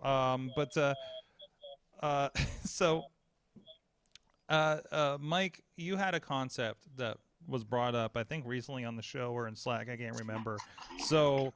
And actually, Troy Lords kind of started this because he had the what if Scott Steiner was the one that body slammed Yokozuna on the Intrepid instead of Lex Luger. Mm-hmm. And we went down the rabbit hole on that. So Mike, please present your WWE what if. Okay, so there's a lot of talk about there's possibly an upcoming Queen of the Ring tournament, King of the Ring tournament, what have you. And I was looking back past King of the Rings and stuff, and there's one that kind of sticks out like a sore thumb. It just really doesn't gel with everyone else that we've seen beat King of the Ring. You got, and I'm not talking about Ken Shamrock. I'm not talking about Billy Gunn. I'm talking about Mabel. Okay? Mabel, as king, never really made a whole lot of sense. So I went back, and I'm like, let me look at the 1995 King of the Ring. Do you know what we could have had as a final for that King of the Ring tournament? Because this is our WWE what if. What if the finals of the 1995 King of the Ring tournament was Shawn Michaels versus The Undertaker? Ooh. Because Undertaker fought Mabel and lost. Shawn Michaels fought Kama and lost. We could have had Shawn Michaels versus The Undertaker for the finals of the 95 King of the Ring. Had they had a lot of confrontations up to this point? No, this would have jump-started their feud earlier than... It would have been brand spanking new, basically. And the winner of that tournament would go on to fight WWF champion Diesel at SummerSlam. Oof. Ooh. So, yeah. So that was, I'm like, wow, that's a weird alternate continuity. And we can all talk about. This was the King of the Ring in Philly, right? Where people like the Philly crowd kind of shit on Mabel winning this thing. I believe so. Yeah. Yeah. So if you would have given that crowd Shawn and Taker at the time, man. So they go on. Diesel would have the belt. Would he have it through WrestleMania? I think so. Okay. I think so. Yeah. All right. So we really would have kind of stepped everything forward a little bit. I think that would have changed a lot of stuff. Mm-hmm. Because, first of all, who would you have win? Taker or Shawn? Honestly, I'd probably have Taker winning. Okay. And just, I'm thinking gimmick-wise and stuff, like with his career and everything he's done, we would have had the King of the Dead, essentially, at that point. And would American Badass Taker have happened after that? But even then, just an actual King of the Dead and playing off that, for that time period could have really pushed some buttons and boundaries a little more. And, mean, hell, if you think if that was the finals, and let's say that their final feud actually happened, like the story they could have done from all those years in between, you know, Taker becoming the King of the Dead because he beat Shawn Michaels, and then, you know, Shawn Michaels trying to dethrone the King of the Dead once and for all. Like, I think storyline of that per se, but I mean, hell, I think a king, like a King Undertaker or King of the Dead prospect of his gimmick would have been awesome to see and to really play off of for years to come. But again, would they have had the American Badass Taker? Who knows after that? I mean, hell, I got in an argument with a guy when I was working at the coal mine. We were riding back. I was a roof bolter, and this dude was just annoying and just talked and talked and talked. But he, going on, sorry, tangent, but you guys might laugh at this.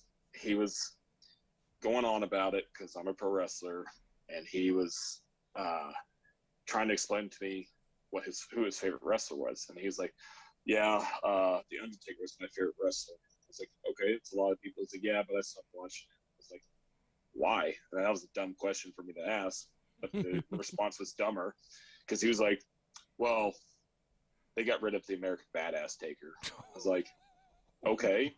He's like, "Well, that was my favorite version." Like, but he's the Undertaker. But yeah, but he was, you know, he was this American Badass coming in on a, you know, a chopper or Harley, and did the fist thing, and he was just cool. And then they buried him, and then he came back as a dead man. It's like, he was a dead man first. Like, that was how he started his career. He's the Undertaker. And I kid you not, he legit looks and goes, "Well, the American Badass is my favorite. That was my favorite. So they got rid of that. I stopped watching." Like, you should tell him about the Boneyard match. Yeah. Right. I'll bring him back. You should tell him about the Boneyard match. Like, yeah. Man, because like if you have the King of the Dead, like we're saying, that could jumpstart the whole Ministry of Darkness thing too. Mm-hmm. Yeah. Like that could kick that into high gear at the end of '95, beginning of '96. Like, because my God, because it's Shawn Michaels, I would want Shawn to win. Like, the Heartbreak King sounds really good too. Oh, that's got a good ring to it, yeah. But here's the thing. If you have Shawn Michaels win that, not only do you jumpstart his feud of Diesel, you don't get that ladder match he had with Razor Ramon at SummerSlam. I mean, granted, they already had the first one, but the second one, you know, they really honed in on it. But I don't know. Well, and then you got to think about, too, okay, if you have a King of the Dead, what kind of crown is he going to wear? If he wears a crown. If he wears a crown. But you would think it'd be something with skulls relating to death and stuff. Well, then what's Triple H going to wear? Like, what's going to happen with his feuds with Triple H? Are they both going to come out with the skull and crown on? Or, you know, that takes out his whole King of Kings, essentially. I don't know. And that's true. I mean, how many times? I mean, I don't know how many people in the 2000s that we knew that had to try out WWE and they were told to cut their hair, and then never got hired because it looked like Triple H, right? Yeah. So, you know, like that happened a lot. So they were really big about not repeating stupid stuff like that. So, jeez. Man, yeah, because would that so who would you give it to, Sorg? I was gonna give it to Shawn immediately, but you guys are selling me on Taker having it. And also, I really did like the American Badass Undertaker, but not my favorite. So it's okay, you're allowed to have wrong. Well, hey, I also I grew up around Harleys, so it appealed to me. Okay, so that was a thing. But man, yeah, because either way that could be interesting. Like I'm trying to think, what era Taker was this? Was this? He was still with Paul Bearer. He was still with Paul Bearer. Was it like good? Because SummerSlam '94 was Undertaker versus Undertaker. Oof. So it's post that. So it's post that. I think okay. SummerSlam '95, he was feuding with the $1 Million Corporation. Mm-hmm. Like, I think Kama had melted down the urn into a chain at that point. Okay. So I think that's where we were heading with Taker. But I mean, if you give him the King gimmick, that's Man, that takes on a whole different level. Just think, you would have had the dead man's court. Ooh. Ooh. Wow. Whoa. I like that. Whoa. Okay. All right. Oh, could I'm you getting even more imagine sold on this. Could you imagine him being carried? Because remember, King Mabel was carried to the ring like with a bunch of jobbers holding the throne. Mhm. Imagine if Taker just had like a throne of skulls like Mil Muertes had in Lucha Underground. Yeah. Oh man, that could be really cool. I mean, I don't know if I would have wanted to carry Taker out though, because I've done a Taker entrance before, and So it took you 20 minutes carrying to that get to the ring? casket up. So what? It took you 20 minutes to get to the ring? Yeah, and it was the most nerve-wracking thing possible. Granted, we didn't carry Taker out; we carried Bray Wyatt. I was one of the druids carrying the casket out at the first fast lane that That's set awesome. up the angle for Bray Wyatt and Taker. And yeah, I mean, you can barely see what you're doing. You know, you got lumps and stuff, and you're trying to carry this casket out. It's on wheels, but still, you're trying to carry it out smoothly without dumping Bray Wyatt out on the ground. And That would be awkward. right. Well, I actually made Bray laugh right before it because he seemed to kind of hesitant, nervous, being like in a casket. So he was a little paranoid. And it was me and this other tall guy carrying it out. We were the tallest ones. So they were like, you two are carrying the casket down. You're going to open up, close it, bring it back. And right at the end of the ramp, when we kind of like practiced, there was like a little bit of a bump. So we were worried about something going wrong with that. But Bray was just kind of in his zone. And me being a smart ass, dumbass, trying to just, kind of break the way a little bit with him. I was like, hey man, if the casket catches fire, I'm just going to go ahead and pre-apologize. And he's like, dude, why are you going to say that to me right now? I'm like, well, it's my first time here. I've been dieting really crazy, working out really crazy. My protein intake's super high. So if it catches fire, it's probably because I farted. And he just like lost it laughing. And he was like, I really needed that. Thank you. And I remember when we got done doing that whole thing, like one of the big wigs came up just screaming, Vince loved it. Vince loved it. They literally thought that was Undertaker in the casket. They were so pissed. They bought into it. And don't get me wrong, like I had never experienced an Undertaker entrance live before that point, and being a part of it was ridiculous. Like it was one of the coolest feelings ever, being in that atmosphere. I mean, you see it on TV, you're like, oh, but when you're actually in the crowd or just there in general, and you're witnessing with the smoke, the fire, and everything, like they put a lot into it, and it's just kind of one of those like awe moments. So knowing that we didn't mess up and knowing that we, everything went smooth and getting to witness it was cool, but I definitely wouldn't want to carry the Undertaker on a chair like that though. I mean, hell, kudos to the guys that carried Mabel out, but I wouldn't want to be one of those guys. Yeah. Oh, jeez. How many did they have carrying him out? Like eight people, I maybe? want to say 8. Yeah. I want to say it's 8. Jeez. I actually wrestled Mabel once, right before he passed away. And I remember it was me, and I don't know if you know the name, but me and Nick Iggy, part of the Carnies, or Team IOU that they used to be.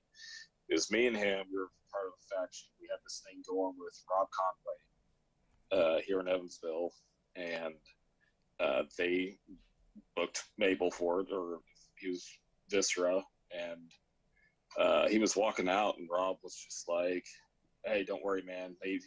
He's not as big as he looks when he walks out there. And I was like, okay, cool. I mean, this was like my 10th month in the business. And I remember one point I got slammed. He hits the rope, and he jumps up there to give me a splash as I'm laying there. And the only thing that came to mind, and I actually said that out loud, I was like, oh, shit, he got bigger. Because you see this big man jumping in the air, and he's coming down on you. Because, I mean, yeah, like, watch him walk. I'm like, oh, yeah, he doesn't look that big. And then, yeah, when he jumps in the air and you're just laying there prone. Oh no! Oh jeez! Oh no! And then Mabel knocked him right off the internet again. It's always when you're telling the good stories too. So, Oh, we got to take the phone in tomorrow and to get repaired apparently. So. Well, it's the phone of tomorrow. The updates haven't come out for. Oh, that's right. That's right. Jeez. Oh, jeez. Also, that he name dropped Rob Conway, I'm appreciating. So. Ain't I a sight to see? Oh, I forgot about that song. The Con Man. Damn world Oh is no. looking at me. Even me. Even as it is, I've been seeing too much of like Chris Masters lately. So He's between killing it lately, too, between man. NWA and stuff. Yeah, Chris Adonis, right? It was interesting. They Sam Adonis was on there and they didn't use his name. And I was like, why are they call him Larudo or whatever? So did I hear? Is he back on? Did I see you popping back in? Okay. No, not yet. All right. All right. We'll see where that goes. So the Carney's the one I'm familiar with too. I think I saw him down in Tennessee, and I think they've been up here in Pittsburgh before too. So good team, fun team. Well, at that point, I think it's time to wrap it up here. I don't know if he's going to come back. I don't know if he's got anything left there technology-wise. But what did you guys learn from wrestling this week? Oh, boy. Hit me up, chat room. I learned that shoot fighting doesn't really belong on Raw. Yeah, that was awkward. That was really awkward. Oof, did you see that, Ronnie? Charlotte and Nia saw tried to single-handedly bring back Raw Underground. Okay, Ronnie. I wish Only it was Raw above ground. And I wish Eads was on here too, because I wanted an opinion of somebody in wrestling that saw that match and is what happened what I think happened in that thing. Somebody screwed up really bad, and they both got pissed and decided to beat the shit out of each other. Okay, all right. That's what happened. There was a botch somewhere in that match, and somebody got really pissed, and then they just started shooting on each other. Okay, that's what I thought. It was nasty. That was the official word. Nia just picked her up and was like, "Oh, fuck you," and just dropped her. And I was just like, "Okay." Yeah, I mean, luckily Charlotte, it didn't look as bad as it could have been from different angles. I mean, it looked bad. But... It looked bad, but Charlotte is enough of a pro where it didn't look as bad as it could have. But oh boy, I think it's time for Nia to just kind of get out of wrestling, maybe. That ain't gonna happen. As long as we're waiting for a certain Fast 9 no show. Yeah. Yeah, well, there's that. Sorg like, well, here's that. Yeah, for sure. Let's see. Need to Oh, Tina learned that she needs to sell a kidney and stand by herself for a photo op. John Cena at Emerald City in December. I'm afraid to know what. Apparently he's also coming to New York Comic Con. Oh wow, he's doing the rounds. But I'm mostly listed as the Suicide Squad, Fast 9, and wrestling. So. Is New York Comic Con still in October? Uh-huh. Sorg, we have to go to New York Comic Con next year. Oh, I wouldn't go this year. No, I wouldn't go this year. I'm not. No, I don't think I'm up for anything Ronnie, like that. I have never missed a New York Comic Con. I mean next year, not this year. I'm not going to New York Comic I probably shouldn't have gone to Steel City Con, but I went for it. Whew, I went for it. I learned that lesson the first time I went to Steel City Con. When I came back, I was like, I feel really bad about being here. I feel super awkward. I need to leave. Because I'm like, wait, was this you talking COVID era Steel City Con or just in general? COVID era Steel City Con. Oh yeah, I think this was weirdly. Was this the June show? Yeah, there was one in June. I had to get out of there. I'm like, I need to leave because there's way too many people here for my comfort zone. Yeah, I heard Saturday was really bad. I went Sunday, and I'm glad I did because it's when Britt was there. So, yeah, it was a lot of people. I was kind of okay. I can't remember if I masked or not that day. I can't remember if I was back on my masking or not. You probably should have worn a mask that day. I felt if I didn't, I felt like I should have. Yeah, like New York Comic Con is requiring vaccinations. Yes. I just got my first COVID test. But there's gonna be so many kids there. Yeah. That can't be vaccinated.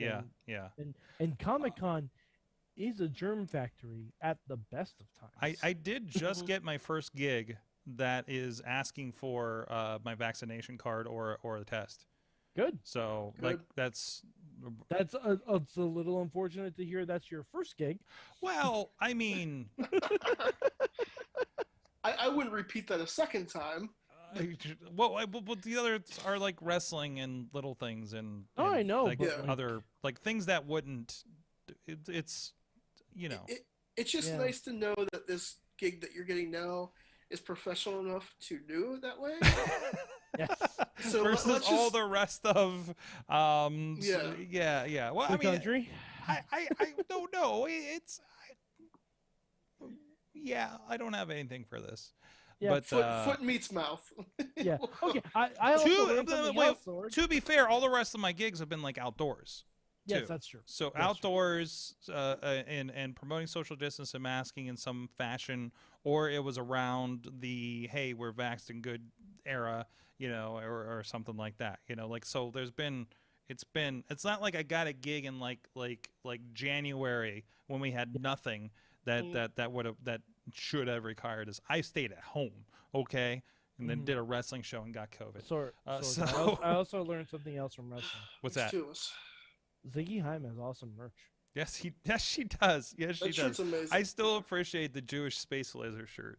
Yeah, that shirt's awesome too. I felt like it would be a disservice to my own people if I got the Jewish space laser one, but I'm like, oh, this one speaks to my interests. Yeah. I'm a big fan of it. Wait, are you Jewish? No, I'm not. That's my point. Wait, what? How are you doing an injustice to your people if you're not Jewish? Yeah, am I reading that wrong? I thought you were like Catholic or something. I am, but that's why I feel like I probably shouldn't wear a Jewish space laser shirt. No one's gonna give a shit. Jesus was a Jew. It's okay. It's all right. Yeah, Jesus was a Jew. Try reminding Catholics of that. Oh no, trust me, I know. Give it a shot. Yo, they half my family. But Sorg, remember the platypus. Yeah, remember the platypus. Anyway, Asian P, man. We were just talking about Dogma. Yeah. On Awesome Cast and how you can't. What? You know two things you can't buy today on digital. A digital copy of Marvel vs. Capcom 2 and Dogma. Dogma. Well, the original owners of Dogma. What fucking company is that? It was owned by Miramax. Disney didn't want it because of the backlash. Sold it directly to the Weinstein family, which. And the Weinsteins will not release a digital copy or put it on Blu-ray or DVD. Yep. I have the DVD somewhere in this house. I have my old DVD. But, it's free on YouTube, by the way. Oh, really? So there you go. There you go. Hey, I want I'll send you guys the link. I want Dragon Ball Evolutions over there too, and I don't have to pay for it because It I'm looking at an $8 multi-format I'm gonna DVD. say, Sorg, even if you watch that movie for free, you might be overcharged. I do technically pay for YouTube Premium, so yes. But a thing I'm doing in a couple weeks, I'm going to the Movies pop-up in Jersey. Nice. I am super excited. Yeah, it's time for all the merch, Mike. All the merch. Do we have a return? I hear echoing. I think we have a return. Last time on Dragonball Z. Right. Yeah. Let's take a 5-minute conversation and stretch it out within an hour. You know, it's what you do in anime, right? The very Dragon Ball thing. Yes. I love that the Mabel story knocked you off the internet. He hit you so hard that years later it knocked you off this podcast. Yeah. So. We tried to get some things going. I mean, at this point, I don't know how long my phone's going to last. Well, we just want to know one thing. I think most of us got what we learned. So before your phone dies again, I want you to tell us what you learned from wrestling this week, and then plug wherever people can find you. I mean, hell, what did I learn from wrestling this week? I mean, trying to think of the positive aspects about the negative, because you see what's happening in the wrestling world right now, and it's not a guaranteed thing. So if anything, if you are in the wrestling business, especially with what's going on with releases and COVID and everything like that, main thing is just do what you can and enjoy it. Just like everything in life, there's no guarantee with how long something can last and what's going to happen. So, you know, if you're a wrestling fan, just appreciate it, enjoy it. Things change all the time, and if you're an actual wrestler, just, you know, always have a backup plan and just have fun, enjoy it. So, you know, if you're doing it and you're not enjoying it, then at that point you shouldn't be doing it anymore. Mm-hmm. And there are guys out there, you know, male and female talent, that they love pro wrestling, but they're not enjoying it, and that happens. And that's not digging as one specific company. That's, you know, could be any company that you work for. You know, just do it for yourself, essentially. And I've had my tryout. When I got into pro wrestling, I had two aspects with it. I had my dream and my goal. My dream, of course, is to be signed for a company and wrestle full time. I'm realistic, and that may never happen. But my goal was my WWE tryout. That was my goal, and I accomplished that back in 2018. And at this point, whatever happens, happens. You know, maybe I'll catch a break in a year or two, or maybe down the road I'll be like, you know what, it's not going to work. I'm not going to hang on to this anymore. But I accomplished my goal, and I think some guys need to do that, and, you know, have a backup plan while still have that one goal that seems realistic. You know, a little bit below the dream. That way, if you decide to walk away, or God forbid you get injured or something happens that you're forced to walk away, you can walk away with your head held high. And COVID has put that into major aspects for me, with, you know, not being booked as much and not knowing if and when certain companies are going to run, and when I can go be an extra talent again, or try to get a dark match with somewhere. It's just, you know, at the end of the day, I'm proud of what I've accomplished, and I hope other guys and girls can have that same moment that I had. So just be safe and be cautious of everything, and enjoy yourself. And not a lot of guys have been a druid. Right? Yeah. So you got that. Mm-hmm. I mean, hell, I was the punch heard world round on Chicago Takeover between Tommaso Ciampa and Johnny Gargano in their Chicago street fight. That's right. Oh my god. That's right. I remember seeing you on that now. Yeah. Oh my god. I've never been more proud about getting a black eye in my life. Oh man. That's we know somebody locally I can't mention that got he was the one that got punched out by Ronda Rousey when they're in Pittsburgh. But anyways, yeah. What did I learn this weekend? I learned my God, don't give Chest Flexor a gimmick match, because they had a fashionista street fight. Sorg, how are you? There was a this? board. Listen, and I have some experiences that I saw my life flash before my eyes at least twice around Chest Flexor. One involved a gun, one involved fire, and actually a third involved Thailand. So, but anyways, there was a the barbed wire boards, but how about it had tiaras? Of course. On it.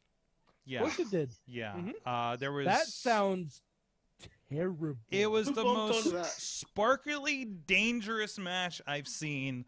I'm glad I was in the back producing it and not ringside for this one. So I can't tell you if it was more dangerous or less than the pasta death match, fans bring the pasta weapons match. Sorg, we still need to have the sequel to that match, the Taipei Penne match. Taipei Penne and the pasta cage match continues to be pitched behind the scenes. I'm telling you that right now. So, okay. But there is a rumor of another Halloween show, so it could get weird again. Hopefully nobody tries to commit vehicular manslaughter. But I'm glad to have a car accident on my demo reel. But anyways. I mean, and I don't mean the match. I mean there was a car accident, and that was part of it. But you've had a man at gunpoint. You've had a car accident. Yes. You've had people throwing pasta sauce on each other. Yeah. Really running the gamut. I filmed a riot at least twice, thanks to Marshall Gambino. I've been there for I think one of them. Yeah, at least yeah. Were you there taking selfies with the cop that showed up the one time? I believe so. I do remember the one time. All of a sudden we heard this. I was like, "Oh shit! Someone just pulled a taser," and like I was looking out. I'm trying to think.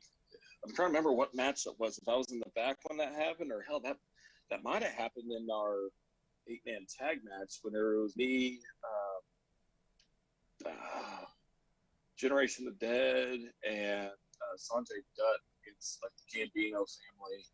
I think that's when it happened. Yeah, because we were in just an all-out like street 8-man tag match. I mean, we were all over the place, and we were walking around the corner. All of a sudden, we heard this. Oh shit! Someone's got a taser, and we're like pulling Marshall away and stuff, and it's just like, oh, what did we sign up for? And I mean, that's heat. I had a buddy that was his goal as a heel, was to have someone either pull a gun or a knife on him, and he came close a couple times. But yeah. That's living the gimmick a little too much, if you ask me. Marshall was recounting a story that he's told on this show ages ago about having a police escort out of a town one time, some 10 years ago or so. So that's yeah, awesome. that's it. So I think we got everybody. Did I miss anybody on what you learned? Matt Collins learned that the Great Muta can't drive. We showed that clip last night of Great Muta hitting somebody with a car. Well, if you don't mind me interrupting you, just in case my phone dies again, I do want to thank you guys for having me on. Absolutely, tonight. please plug. Where can people find you, and where are you coming to next? I mean, add me on Facebook.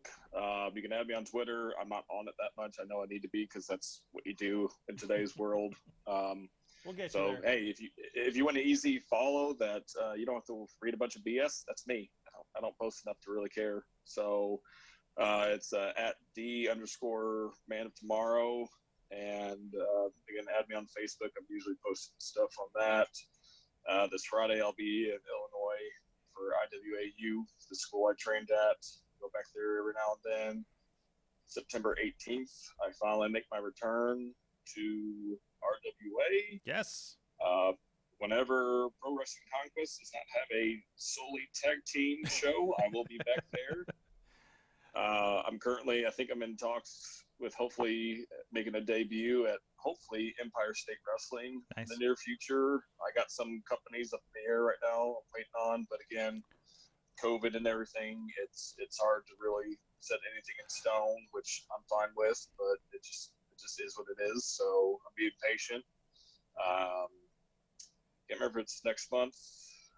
Emerge Wrestling here in Indiana has started back up, so they have things online to watch the shows. They have live feeds and everything, so check them out. Right now, it's just kind of up in the air with regulations and stuff. Yeah, just being patient. Shout out from Tina, by the way. She said earlier in the show she remembers your work from OVW when she was down in that area.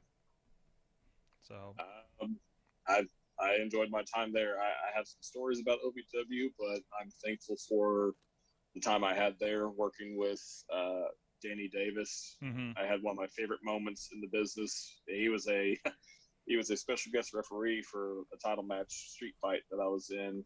And I remember at one point in the match, I took a steel pipe and hit my opponent.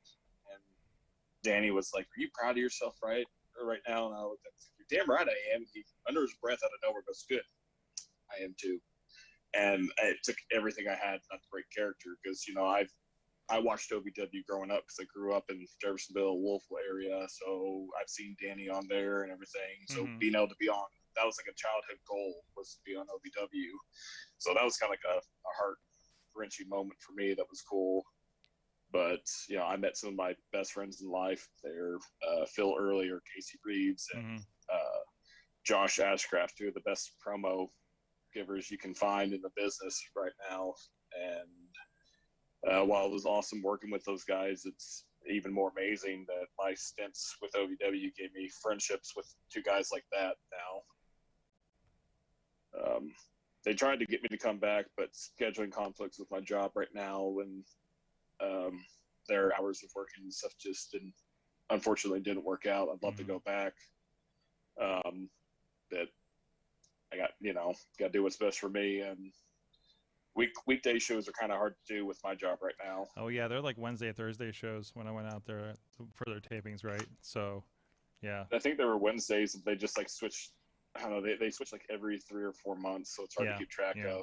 But with them being an hour ahead of me, and that 2.5 hour drive, like I'd be showing up right at show time and stuff, and I'd be more of an inconvenience for them than a gain in the system. So yeah, that time zone gets finicky over there. So, well, thank you so much, Daniel Eads, for joining us on the show, talking Dragon Ball Z and geeking out for a little bit. And we'll have to have you back on when. Just let me know, and next time I'll make sure my phone's fully charged. Yes, definitely when the new movie comes out.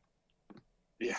Hey, if there's ever another live Dragon Ball movie, I don't care what I have to do. I'm going to do whatever it takes to be Goku. Or hell, I'll be Gohan for all I care. I'll shave the beard and I'll do what I can. Oh my God. I'll practice my Krillin yells and stuff. Make it so. Make it happen. Mad Mike 483 on the tweets. Yeah. I'll be watching What If tonight, so stay tuned if I decide to post a non-spoilery tweet at 3:30 in the morning. There you go.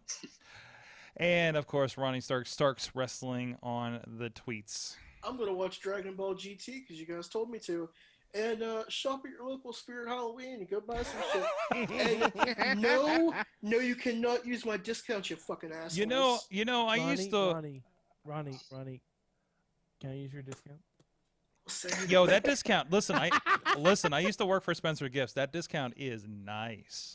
It is nice. And working Spencer Gifts during Halloween was one of my favorite jobs of all time. So, I'm very excited. Yes. I might live tweet my days I work. I think you should. I dressed up. You absolutely should. Ronnie, you need to do what someone did while I was working at Toys R Us. They created an account called Toys R Us Problems. Mm-hmm. You need to create an account called Spirit Halloween Problems. The manager of our store also managed the Spirit stores, like locally in that, and she's the one that gave me the cool. She's like, oh, I met Ted McFarlane one time. I didn't know who he was. Here's a comic book signed by him if you want. I'm like, yes, please. Yeah. And during Halloween, for most days, I would go in, dress up in the Scream outfit. Mm-hmm. And just stand there and scare people. I would go in the window and then start moving, and people thought I was a robot or something, until I actually moved more. So it was a blast, and that's what I did for basically a month of my job. So, anyways, thank you everybody. Thank everybody hanging out with us, kicking it live on the live streams. We're checking us out later on the podcast. Please rate and review. Next week, we could have Jock Sampson on the show. I think I just booked Jock Sampson. He's either going to be on here or we're going to interview. Either way, it's going to be very interesting. Look out for that, and please stay tuned and look out for that Pro Wrestling Conquest show there. If anybody's around Kingsport, Tennessee, come by this MMA show that's happening and say hi. Road trip.